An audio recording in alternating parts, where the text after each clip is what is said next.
Olá, estudantes do 8º ano, sejam todos bem-vindos, sejam todas bem-vindas. Eu, professor Paulo Brito, a Dalgisa, nossa intérprete, seja bem-vinda, Dalgisa, para que a gente possa conversar sobre o reconhecimento da independência do Brasil, que é um processo muito interessante, né, pessoal? Eu sempre digo, né, que quando a gente vai fazendo a nossa independência, inclusive a minha, a sua, a gente vai aí adquirindo idade, vai se tornando pessoas independentes, nós vamos buscando o reconhecimento da nossa independência, né? A gente vai formando o nosso caráter, o nosso gosto musical, as nossas preferências, e aí as pessoas vão nos reconhecendo como pessoas independentes. Com o Brasil não foi diferente. Nós vamos fazer a nossa independência em 1822 e aí é necessário que outros países já independentes reconheçam a independência do Brasil e reconheçam o Brasil como uma nação soberana. É claro que nesse contexto de reconhecimento nós temos as relações políticas, as relações econômicas, as relações culturais envolvidas nesse reconhecimento de independência. E nós precisamos entender todo esse processo. Convido você a ver o nosso objetivo, né?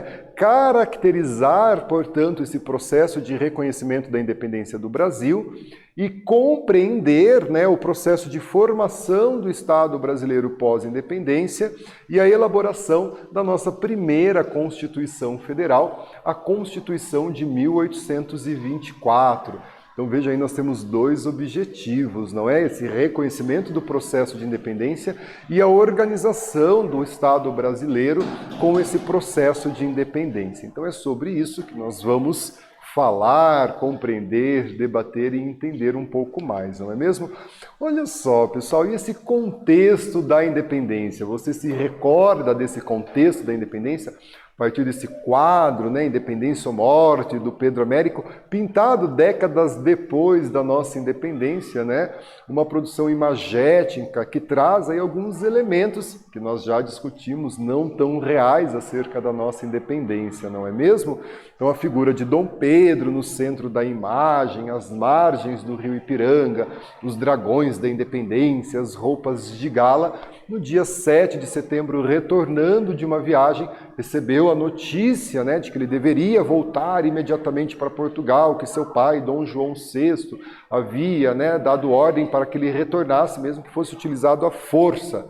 E Dom Pedro, então, proclama a independência do Brasil no dia 7 de setembro de 1822, não é mesmo? Olha só, pessoal, a família real havia, né, vindo para o Brasil no ano de 1808, havia permanecido no Brasil até 1821, retornado para Portugal em 1821, deixado Dom Pedro I como príncipe regente aqui no Brasil em 1821, e é Dom Pedro I que conduz o nosso processo de independência, né? Ali a imagem de Dom Pedro I, filho, né, de Dom João VI, que retorna e assume o governo em Portugal, e é ele que vai conduzir o nosso processo de independência e vai atuar para o reconhecimento da independência do Brasil frente aí às nações americanas, às nações europeias, nesse processo de reconhecer o Brasil como uma nação livre, uma nação liberta, uma nação independente. E o Brasil, ele foi, né, praticamente a única colônia que manteve a monarquia pós-independência.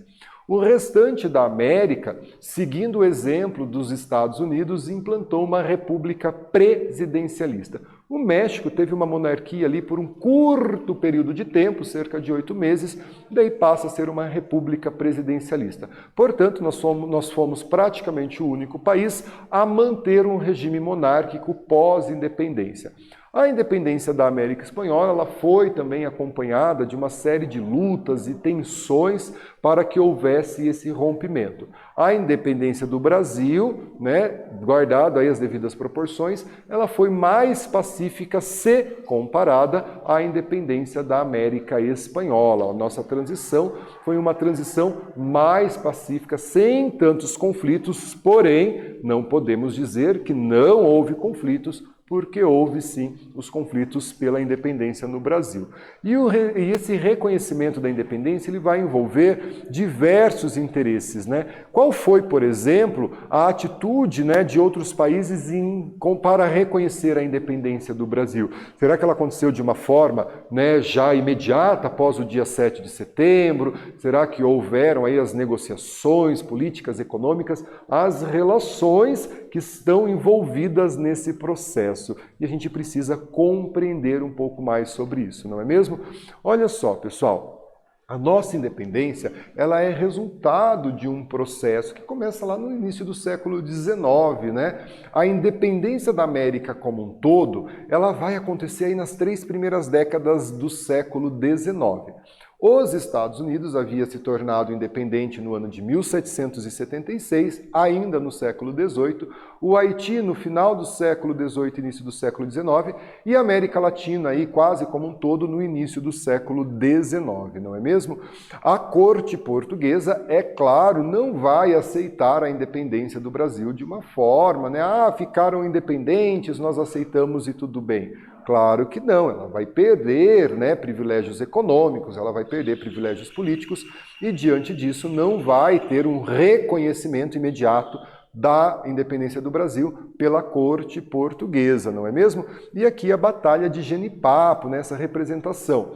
Algumas colônias, algumas regiões do Brasil, algumas províncias, se opuseram à independência do Brasil. E por que se opuseram, não é? Eles entendiam que era melhor a manutenção da colônia devido aos privilégios econômicos que eles tinham com o comércio com os portugueses. Então, geralmente, essas regiões do Brasil tinham uma forte presença portuguesa e esses portugueses desejavam a manutenção do pacto colonial, uma vez que eles tinham interesses econômicos com a metrópole. Então, nós tivemos, sim, algumas resistências que foram vencidas pelas tropas brasileiras nesse processo de independência.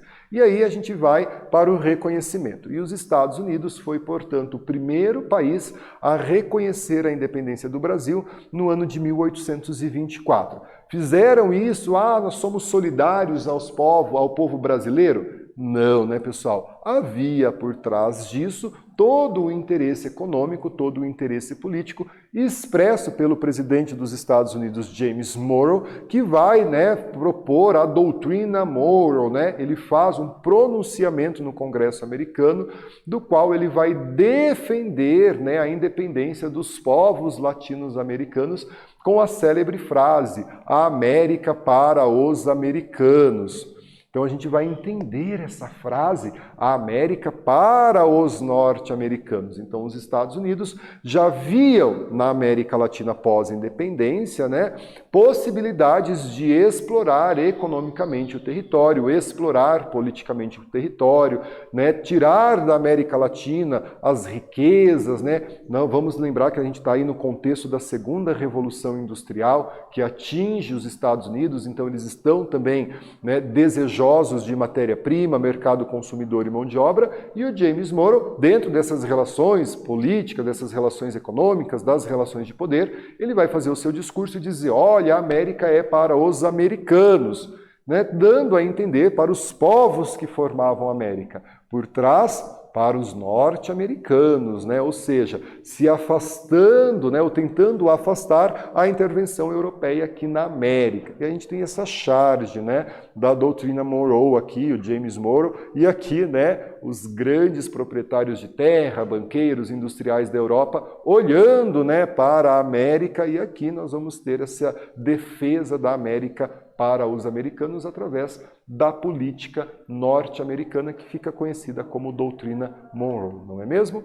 E aqui a gente tem uma atividade, olha só, qual o interesse dos Estados Unidos e também da Inglaterra ao reconhecerem a independência do Brasil? Vamos responder a atividade, a gente já faz a correção juntos.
Pessoal, vamos então corrigir nossa atividade, não é? Quais os interesses dos Estados Unidos e também da Inglaterra ao reconhecer a independência do Brasil, não é mesmo? Tanto os Estados Unidos como a Inglaterra estavam interessados no potencial comercial do Brasil. O Brasil representava um importante mercado consumidor e fornecedor de matéria-prima para ambos, não é? Então eles desejavam garantir a influência, tanto norte-americana como inglesa, aqui no Brasil, não é mesmo? E Portugal, pessoal, Portugal vai reconhecer a independência do Brasil no ano de 1825, cerca de 3 anos após o rompimento oficial do Brasil com Portugal, ao reconhecimento da independência brasileira pela corte portuguesa, mediante a exigência do pagamento de uma indenização, cerca de 2 milhões de libras esterlina, moeda inglesa, para o rei de Portugal a título de indenização. Fomos praticamente a única nação que indenizou a ex-metrópole quando se torna independência, né? Quando se torna independente. É claro, nós não tínhamos esse dinheiro, pegamos emprestado da Inglaterra, fizemos então um empréstimo para pagar a indenização, não é mesmo? A Inglaterra vai reconhecer a independência, vai reconhecer oficialmente a independência do Brasil no ano de 1827. Então vamos ter aí os Estados Unidos em 24, vamos ter Portugal em 25 e a Inglaterra em 1827 reconhecendo, né, a independência do Brasil e essa representação aqui de Dom Pedro I do Brasil e a negociação que ele faz com a Inglaterra para o reconhecimento da independência do Brasil. E é claro que essas negociações envolvem aí as relações econômicas, políticas, as relações de exploração que a Inglaterra deseja fazer sobre o Brasil recém-independente. Dentre essas exigências, a Inglaterra, para reconhecer a independência do Brasil, ela vai exigir a renovação do Tratado de Comércio e Navegação por mais 15 anos, tratado que beneficiava a marinha, o comércio e a indústria inglesa, não é? Pagando, portanto, menos impostos, a extinção do tráfico de africanos escravizados no prazo de 3 anos, o que isso vai acontecer paulatinamente, aos poucos, né? O Brasil criando aí algumas leis para tentar coibir o tráfico de escravos, mas efetivamente não acaba com o processo de escravização de africanos no Brasil. É aquele ditado, lei para inglês ver, não é? Fazem a lei para contornar aí as exigências da Inglaterra, mas na prática o processo de escravização da população africana, ele continua acontecendo aqui no Brasil. E claro, a gente precisa refletir também, a Inglaterra desejava o fim da escravidão, não por razões humanitárias ou pela benevolência inglesa, mas sim pela formação de um mercado consumidor capaz de consumir os produtos que chegavam da Inglaterra, uma vez que a Inglaterra estava no auge da Revolução Industrial, não é mesmo? E aí, um novo país precisa ter uma nova Constituição, não é mesmo? Aí um dos principais, ou o principal documento de um país é a sua Constituição, aonde vai ter as suas leis, os direitos e deveres de todo cidadão. Então, logo após a nossa independência, inicia-se os trabalhos para a escrita de uma nova Constituição, que tentou, através da Assembleia Constituinte, limitar os poderes de Dom Pedro I, e é claro que isso vai desagradar o nosso monarca, né, Dom Pedro I, que vai pôr fim a essa Assembleia que está escrevendo a Constituição, ele vai dissolver a Assembleia e ele vai impor uma Constituição, não é mesmo? Ele vai outorgar uma Constituição. A nossa última Constituição de 1988, ela foi promulgada, não é mesmo? Ou seja, ela foi escrita através da consulta popular, atendendo aí os diversos interesses, a diversidade que compõe a nossa sociedade, garantindo aí os direitos aos povos minoritários, aos excluídos. A Constituição de 1823, ela foi outorgada, inclusive destaco a palavra ali, outorgada, não é por quê? Ela foi imposta por Dom Pedro I, não houve uma discussão para que ela fosse escrita de forma democrática, não é? E essa Constituição, ela vai trazer, por exemplo, que o Brasil vai ser dividido em províncias, né? Você pode entender aí como sinônimo de província, estado. Se hoje a gente fala estado do Paraná, nós dizíamos à época província do Paraná. O voto era indireto e censitário. Então vamos estabelecer critérios para que a população possa ter direito ao voto. Ele não é um voto universal, como a gente conhece nos dias de hoje, não é mesmo? E o Brasil seria oficialmente um país católico, então a imposição de uma religião ao país, não é? O país ele deve ser católico. E os poderes do Império seriam divididos em executivo, legislativo e judiciário, e a criação de um quarto poder, o poder moderador, que estava acima dos outros três poderes, este exercido por Dom Pedro I, ou seja, na prática ele governava tanto o poder executivo como o legislativo e judiciário, uma vez que o poder moderador nas suas mãos estava acima dos outros três poderes, não é mesmo? E olha só, pessoal, nós temos uma atividade, e ele diz ali, a Constituição de 1824, ela foi outorgada, né? O que isso significa? Responda a atividade e a gente faz a correção.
Pessoal, vamos então corrigir. A nossa primeira Constituição ela foi outorgada. O que isso significa, né? Dom Pedro não concordou com o projeto liberal proposto pela Assembleia Constituinte e esse projeto limitava o poder real. Então ele dissolveu essa Assembleia e ele vai impor a Constituição. Isso que significa outorgada, né? Ela foi imposta atendendo quase que exclusivamente os desejos de Dom Pedro I. Destaco essa questão do outorgada porque é muito comum quando você vai fazer os exames de seleção, daqui a alguns anos você fazendo o seu Enem, e a diferença entre outorgada e promulgada. Então a nossa primeira Constituição, ela foi outorgada. Geralmente em tempos de ditadura ou de regimes que suprem a liberdade política, a liberdade de manifestação, a Constituição ela é outorgada. Em tempos de democracia, a Constituição ela é promulgada. Pessoal, retomando então as nossas discussões, 7 de setembro marca a independência política do Brasil, nós nos separamos da metrópole Portugal e nos constituímos como um novo país. E a partir disso, né, é a necessidade de reconhecimento da independência do Brasil, feita primeiramente pelos Estados Unidos, que tinha interesses no Brasil, políticos, econômicos, né, de exploração, posteriormente por Portugal, em 1825, mediante ao pagamento de uma indenização, em 1827 a Inglaterra, quando o Brasil aceita cumprir as suas exigências para que ela reconhecesse a independência do Brasil. Aqui estão as nossas referências de aula, eu agradeço a sua participação, agradeço a Dalgisa, a nossa intérprete, muito obrigado, fiquem bem e até a próxima.